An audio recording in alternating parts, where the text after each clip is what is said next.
Have you ever had that moment when you felt like the perfect opportunity slipped through your fingers? Or did you miss out on that job recognition you feel you deserved? Something that could have put you over the top and done wonders for your career.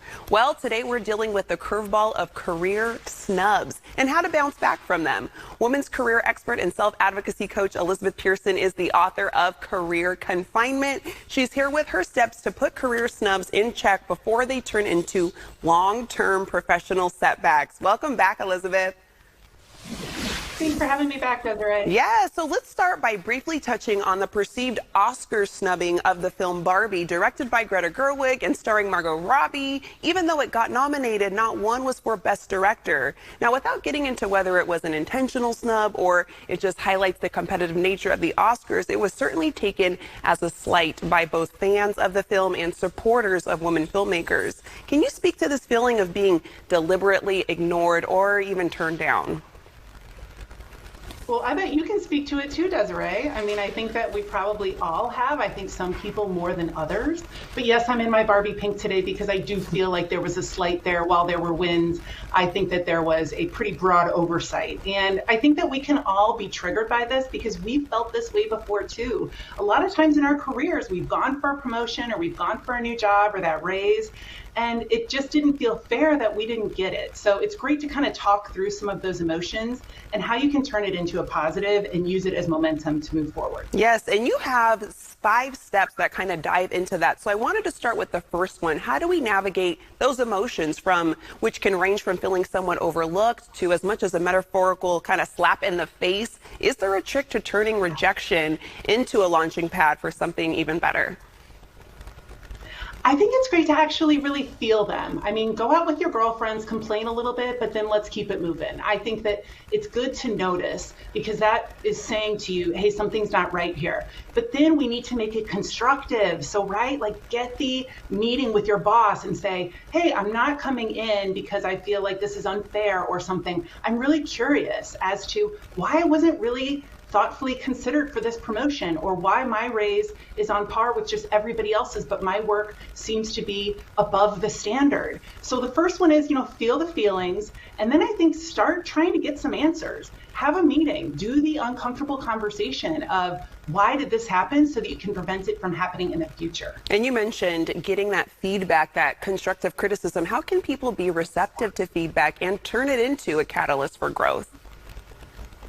Well, I think it's see it for what it is. It's business. A lot of times emotions can run high in it, but if you really read between the lines, and if your boss is saying, hey, you don't usually raise your hand for these things, so we didn't think that you wanted to be a project lead, things like that, like sit with those and say, okay, am I leaning in enough? Am I being an advocate for myself? Am I letting them know that if there is a job in another city, hey, I want to be considered for that? So I think you need to take the emotions and turn them into action after you've had some self-reflection. I like that, taking the emotions and turning them into action. And to that point, taking charge of our careers sounds bold and maybe a little scary, but how can this key step become our secret weapon for future opportunities?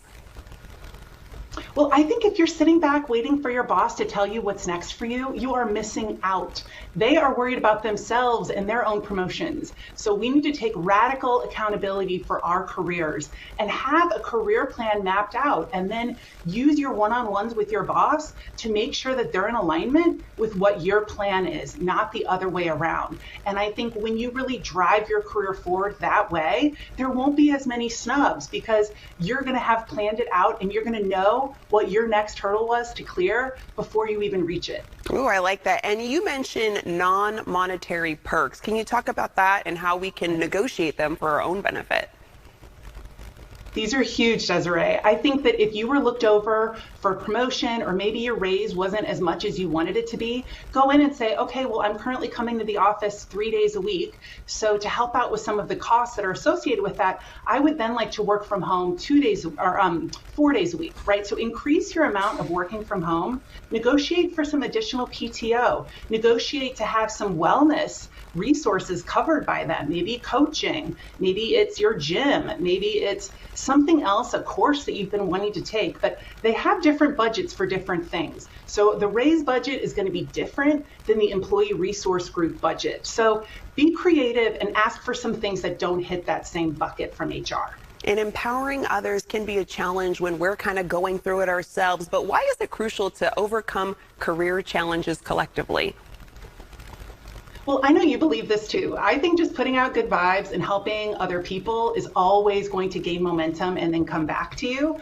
But I also think that if we are operating from this place of competitiveness, especially with other women, it's really something that can look negatively on you as you're insecure because you are not propping up other women around you. So do it for the good vibes, but also do it because it's going to help your professional brand at work. All right, Elizabeth, you're helping us moving forward with our careers. I always appreciate your time. You can listen to Elizabeth's podcast, The Working Mom's Guide to Sanity, on Apple Podcasts.